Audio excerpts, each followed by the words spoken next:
A gente vai falar agora sobre a falta de atendimento, a falta de uma rede de atenção, de assistência, de cuidado para crianças em situação de vulnerabilidade. E eu vou conversar com o Teleno Lobre, que é conselheiro tutelar de Teresina.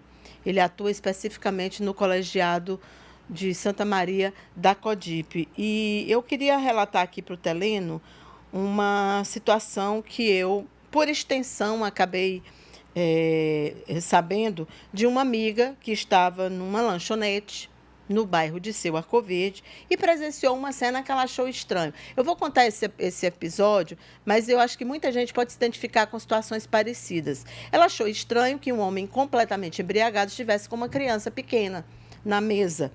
Os dois estavam lá. E depois ela conseguiu flagrar uma conversa que ela andou depois, posteriormente, sugerindo a pauta aqui para o programa, que é uma coisa realmente...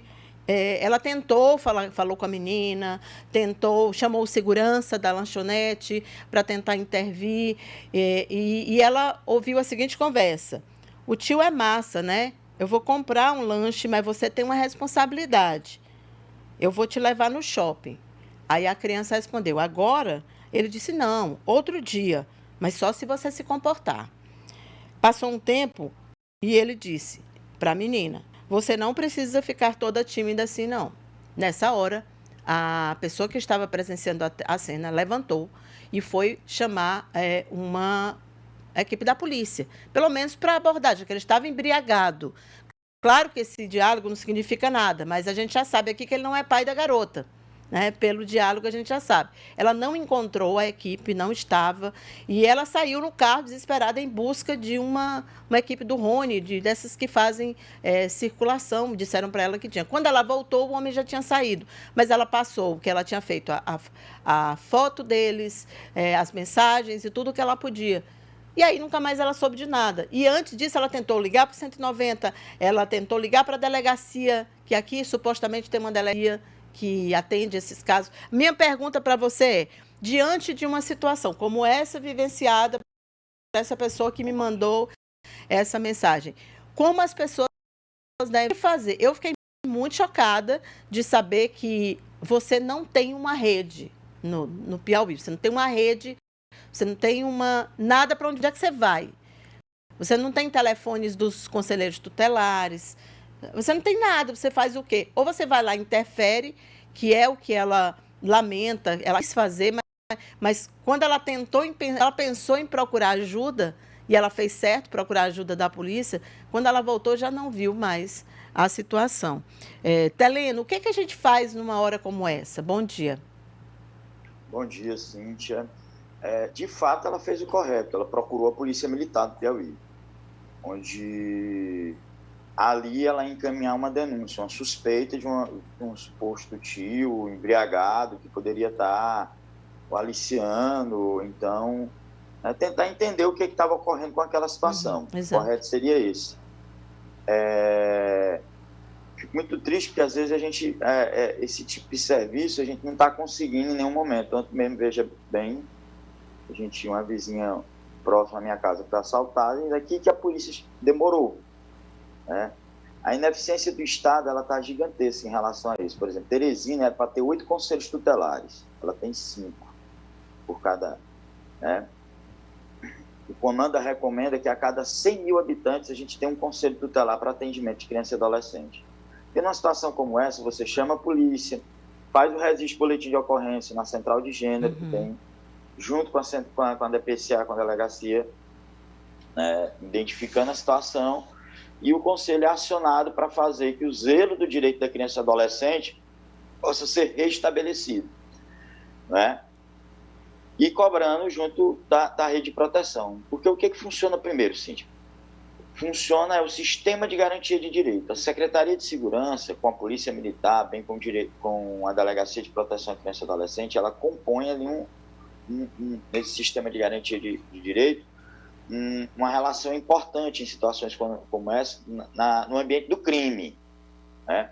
O Conselho Tutelar, ele é um representante da sociedade no eixo do zelo da lei, onde ele vai cobrar toda a política pública que tem que ser executado naquele sistema de garantia de direito, e ele compõe a cobrança, ele é um sistema de garantia, ele compõe junto com o sistema de garantia de direito.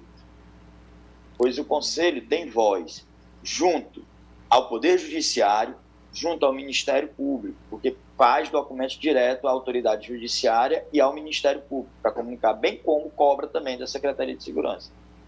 Ali, o que falta, a gente tem hoje o Disque 100 e no município 153, né, que eu acho que é um canal mais rápido para você localizar um conselheiro. Você fala o telefone do plantão do conselho, você localiza rapidamente por esses 2 números, o Disque 100 e 153. Ali tu vai localizar o conselho da área. Você relatou que ela estava na zona sudeste. Então ali seria o segundo conselho tutelar de Teresina, ali na região do Disseu, né, que fica próximo ao 8º distrito. E dentro desse contexto de trabalho, ele vai para a rede de proteção, para identificar se a situação é uma violação de direito eminente, em que situação. Porque logo você vê uma criança com um cara bêbado em uma lanchonete, onde o cara se insinua, fala um bocado de coisa, ali não é normal. Não é normal, igual exatamente. Igual você vê hoje no centro da cidade, aí eu faço uma cobrança direta, crianças e adolescentes que dizem que são oriundos do município de Timon, e a gente fica cobrando da rede e tem que conversar em situação de mendigância, pelo estado onde ele está vivendo um desmonte nas suas relações de política pública, né? O que a gente vê, Telene, desculpa te interromper, e eu vi com você me falando aí como é que funciona a rede, o que a gente vê é que essa é uma situação emergencial. Não dá para esperar. Pois é, não dá para esperar a burocracia do Estado para resolver.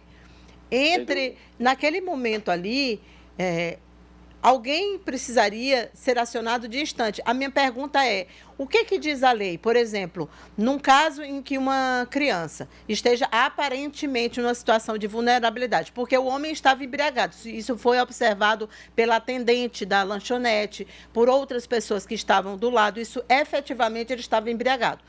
Fato, ele estava embriagado. Nós temos isso como um fato. O outro é uma suposição, pelo diálogo que foi anotado pela pessoa que me mandou. Minha pergunta é, não seria o caso do gerente do estabelecimento intervir e dizer, não, nós vamos ligar para uma pessoa responsável para que essa criança não saia daqui sozinha nessa moto com o senhor? Não seria o caso? Meu questionamento é esse, não é só o Estado, é o cidadão. O cidadão, ele não teria, nós não precisaríamos de uma campanha, por exemplo, para informar isso aos estabelecimentos comerciais de alimentação. Olha, chegou criança nessa situação, vá, interfira e diga, nós vamos chamar a pessoa responsável, para que a pessoa responsável possa tomar uma providência. Porque falta, me parece muito, Teleno, comprometimento da sociedade também, né?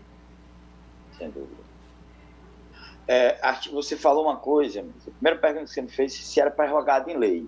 É prerrogado em lei. Artigo 18 e artigo 70 do Estatuto da Criança e do Adolescente. É dever de todos zelar pelo direito de uma criança e adolescente. O direito que a gente defende, Cíntia, é o direito fundamental. E o direito fundamental, ele inere a vida primeiro, né? Essa situação onde ela estava ali com um suposto tio, ali a criança ela tá tendo ali um direito fundamental dela numa relação de convivência junto à sociedade, junto à família, com um suposto responsável. Quem é esse responsável? Quando é dever de todos, se existe uma suspeita, nessa circunstância, é importante que se chame uma autoridade policial, comunique ao conselho tutelar da área, para que o conselho consiga fazer uma intervenção e localize a família. Quem é a família de uma criança e adolescente? É pai e mãe. E o responsável, né? O responsável em seguir, a gente pode colocar alguém da família extensa, né? Ou alguém delegado pelo pai e a mãe. A responsabilidade é a criança, né? Então, existem muitas situações que o pai e a mãe saem para trabalhar e o avó fica como responsável, o tio fica como responsável, né? E um amigo, né? Uma pessoa que você constrói ali na sua linha de confiança para ficar responsável pelo seu filho. Nesse caso, ele chegou a dizer para a atendente que perguntou se ele era pai, que ele era amigo do pai. Que é uma situação toda Uma história atravessada, chamada. Toda estranha, toda diferente, sabe? Uma situação extremamente difícil. E falta, me parece, sabe, Telene, eu sei que o Conselho Tutelar, e por isso que nós procuramos vocês, eu sei que é vocês que as pessoas, é a vocês que as pessoas recorrem. Porque é como se essa rede todinha, ela tivesse somente nas costas do Conselho Tutelar. Falta a proximidade entre essa delegacia que deve tratar dos interesses das crianças e a comunidade. Temos uma secretaria de assistência social, não temos uma secretaria que é para isso, tanto no município quanto no estado. O que fazem esses órgãos públicos que, pelo menos, não visitam esses locais e conversam com esses gerentes, com essas pessoas? Não entendo isso. O que eles estão fazendo em relação à proteção da criança? Eles ajudam vocês? Onde é que eles aparecem? Vamos lá. O que eu coloquei aqui para você é que a gente compõe um sistema de garantia de direito. Nesse sistema de garantia de direito está o Conselho Tutelar, Secretaria de Segurança com seus órgãos de segurança, Polícia, DPCA, Ministério Público e o Poder Judiciário. O trabalho em rede, ele vai justamente nesse contexto da cobrança com a rede de proteção. Porque o sistema de garantia de direito, ele cobra e garante o direito. A rede de proteção, ela tem que estar ali com projetos, com campanhas, junto à sociedade, com a política de assistência, a política de saúde, a política de educação. Veja bem, todavia, o país passa, por exemplo, recentemente, nós tivemos o chefe o governo federal combatendo uma discussão meio errada contra a vacina para adolescente. Olha o tamanho do crime nessa nação que a gente vive. A Secretaria Municipal de Assistência, Secretaria Estadual de Assistência, ela tem que estar ali como um guarda-chuva preparado com a política municipal e estadual de assistência para criança e adolescente. Com acolhimentos institucionais, em regra, não, uma exceção, se precisar, projetos onde você possa fazer o acompanhamento com a família, né, como o PAEF, que a gente tem, projetos de acompanhamento com a política de rua da criança e do adolescente, né, projetos vinculados à assistência social, porque hoje, por exemplo, essas crianças e adolescentes estão na sociedade, elas estão as que mais precisam do Conselho Tutelar e as que também, em todos os segmentos sociais, e hoje, no contexto se você observar, a miséria, a fome que abate sobre o nosso país, nessa crise econômica, a política de assistência ela tem que ser mais firme nesse contexto, no auxílio às famílias. Em que ponto está a transferência de renda nesse município?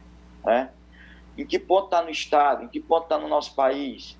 Então, situações como essa de violação de direito, ela começa também pelo afeto de que forma vive a família, né?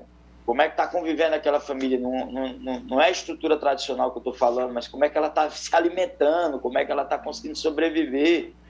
E quando não acontece isso, as relações promíscuas vinculadas ao crime, elas são gigantescas. A criança vai para a rua, ela é explorada sexualmente, ela é explorada por trabalho infantil, ela só pode sofrer abuso sexual dentro e fora de casa.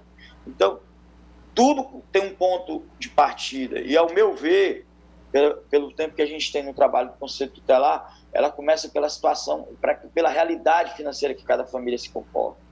Quando você não tem condições materiais nem de comer, Cíntia, as pessoas entram num colapso de desespero.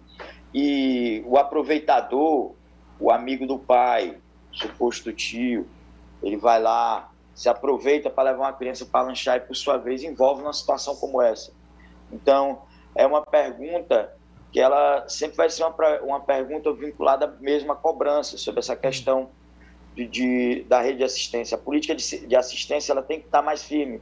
Inclusive, eu até sugeri que a gente chamasse aqui, né, o pessoal da Secretaria Municipal de Assistência Social e Políticas Integradas do município de Teresina, alguém da SASC, que a gente fica, né? Sempre eu nesse diálogo, porque o Conselho Tutelar ele tem um papel de cobrar. Claro, com certeza, mas é como eu falei, Teleno, basicamente, até na hora das entrevistas, a gente depende do Conselho Tutelar, que é quem consegue nos dizer alguma coisa que faça sentido, entende?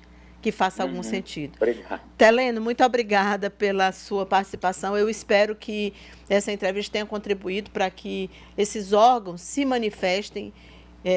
Eu vejo que é preciso fazer campanhas. Eu vi recentemente um projeto muito interessante do Tribunal de Justiça em relação à violência contra a mulher. Esse projeto era nos salões de beleza, de conversar com cabeleireiros, com esteticistas, para ouvir relatos e alertar as mulheres, entregar para elas aquele material educativo, que ninguém deve se submeter a um tipo de violência. Então, por que não fazer isso com restaurantes, com lanchonetes? Por que não confrontar, por exemplo, os dados onde tem maior violência, determinados bairros, e nesse bairro você faz um mutirão ali, nos locais onde são frequentados, onde se leva a criança, era uma lanchonete, um espaço público.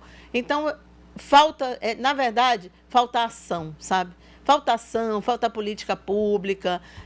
Não funciona, não funciona. É uma rede que só funciona uma parte. Eu vejo aí que só funciona o Conselho Tutelar e o Poder Judiciário. O resto não funciona.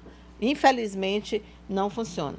Teleno, eu queria te agradecer mais uma vez. Muito obrigada pela sua participação. Nada, bom trabalho. A gente sempre está às ordens aqui, precisando. Eu fico preocupado, sim, porque se a pessoa, se o sentimento da sociedade foi esse, o Conselho e o Judiciário, como você bem falou, o Conselho ele começa a virar o guarda-chuva, que não é o Conselho, é só o zelador. Exatamente. Ele não é o guarda-chuva. Exatamente. Ele não é o guarda-chuva. Exatamente. Então, a política pública, ela sofre um desmonte no Estado brasileiro. E, por exemplo, a Secretaria Municipal de Assistência, ela tinha um recurso Y e ela reduziu para o XXX lá embaixo.